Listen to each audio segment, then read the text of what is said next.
We're on a tollway, 4-lane highway. There's no way I could turn around and go get it. All of a sudden, like, something flies out. Something is wrong with the truck. More truck issues. Something isn't out right. We're the Farnsworths. For the last almost 5 years, we've been traveling full-time in our RV, taking travel nurse contracts all over the country. Today, we're taking you on a journey from Massachusetts to Phoenix and turning 10 days into roughly 10 minutes. We're glad you're here. Let's go. It's always a bit surreal when we're leaving our 13-week contract, because it's like you kind of move in to an area when you're there for 3 months. I was driving around yesterday and I was like, I can't believe I'm leaving New England tomorrow. Feels weird, but look, all the leaves, most of the leaves are gone. One here says it's been an unseasonably warm fall, which is to our advantage because they never ended up turning off the water. They said multiple times that they would turn it off in October, and then it would be like, oh, next week we'll turn it off, next week we'll turn it off.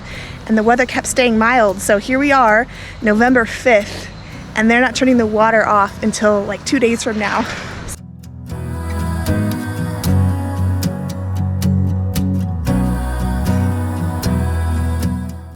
So we're doing our final check and walk around here at the campsite, and as you can see, the ground is completely covered by leaves, so hopefully we haven't left anything. We did find a mat that was all the way underneath the leaves. We got it though. We're good.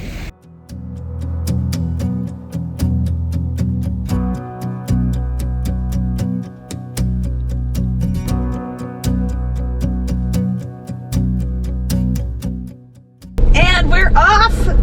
We are off on our way to Arizona. This feels surreal, and I don't know why, it just feels like we've been here forever.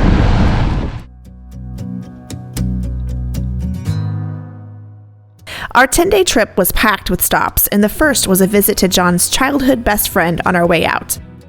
This makes me so nervous.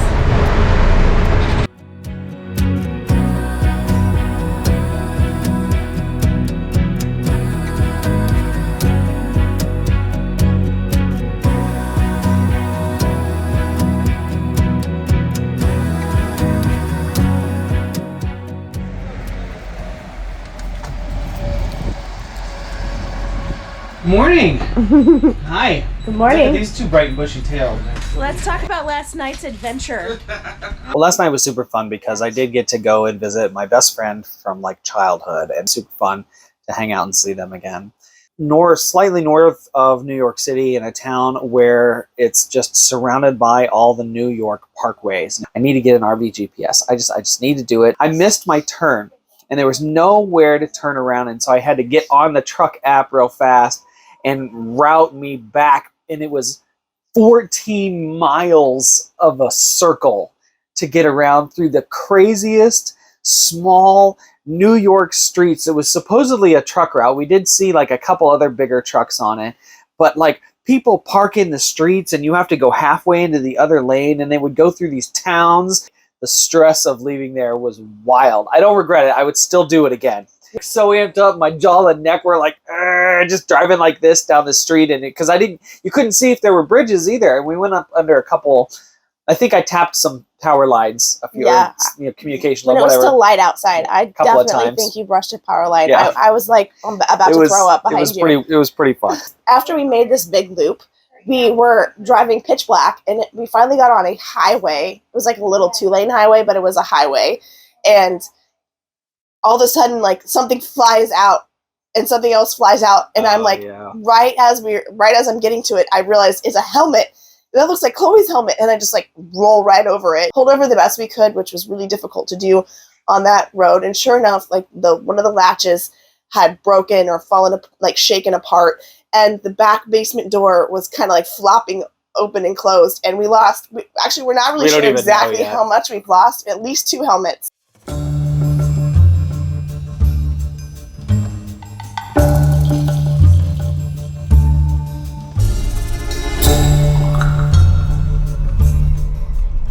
We are not having good luck with things staying shut. So I just ran over something that went clank, clank, clank. And I walkied John and I said, did you just run over something? He said, no. He looked back. What I ran over was our metal stepladder. We're on a tollway, 4-lane highway. There's no way I could turn around and go get it. Like, seriously. Stepladder. And we have had a lot of bad luck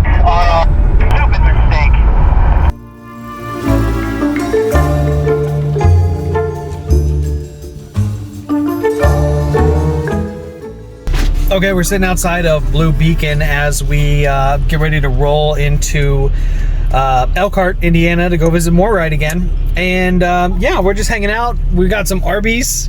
Oh.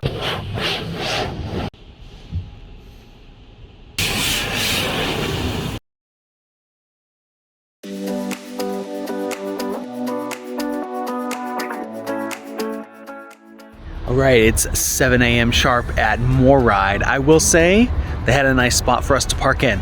You know what was funny though? 30 minutes ago, every single one of these other spots, including the one on the other side of us, was full.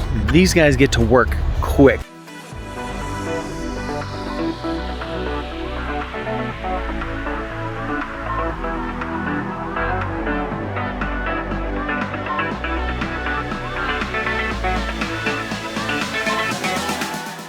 Our days were basically drive, fuel, sleep, repeat, until we got to Missouri. Honestly, it wouldn't be a Farnsworth trip, cross-country trip, if it, was problem-free.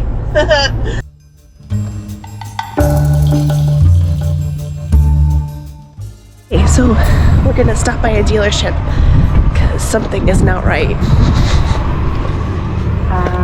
No. Are you calling the Fidelio? It smells like hot brakes, which we don't know if it's us or if just someone else here has hot brakes. Something is wrong with the truck. More truck issues. Never had a problem with my Ram. Just saying. That good therapy dog is ready to love on. Therapy, yeah.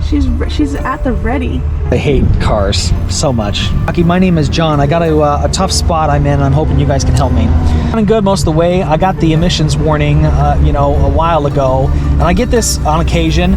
Usually, I just run it back and forth to work, and it does its regen thing, and then I turn it off, and the next morning it starts right back up like never happened.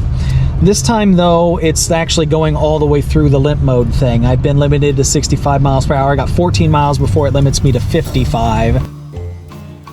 So I think what we're gonna do, we'll see what they suggest at the dealership. Continue on to try to take it down to Warsaw where we can drop off the trailer, at least get the trailer off of it, because that's only 20 more miles.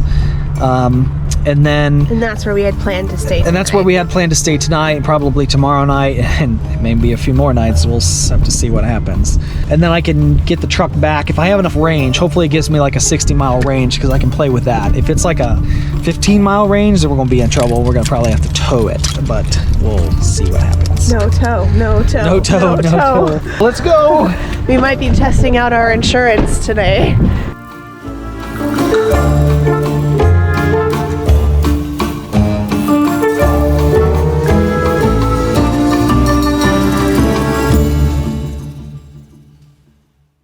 As with everything in life, we have good and we have bad news.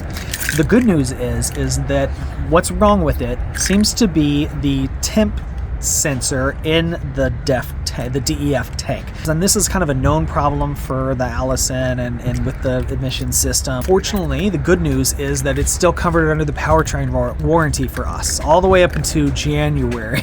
So if this had to happen, I'm glad it's happening now, right? Even though the mileage on the truck is low, it's because the age of the truck, so it's aging out at the 5-year point. So it's 5 years, 100,000 miles, even though it only has 40,000 miles on it. The bad news is that they're not sure if they have the part, and ordering parts lately has been an issue.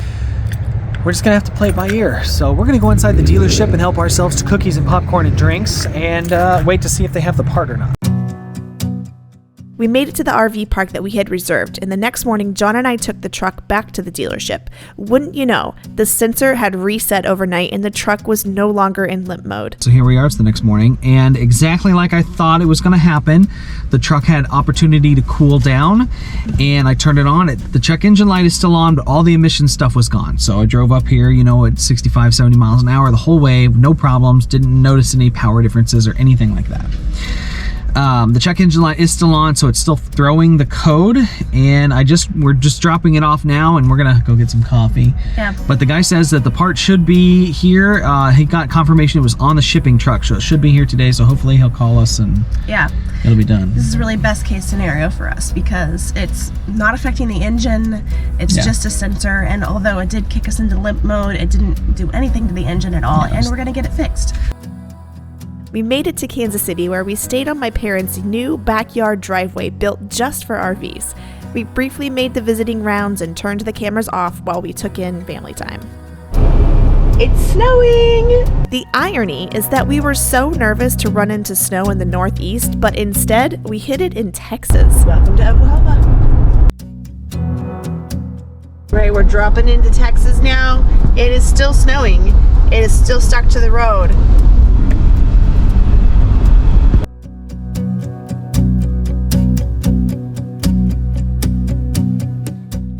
About to cross over into Arizona, and I think I'm probably gonna have to lose my sweatshirt today, hopefully.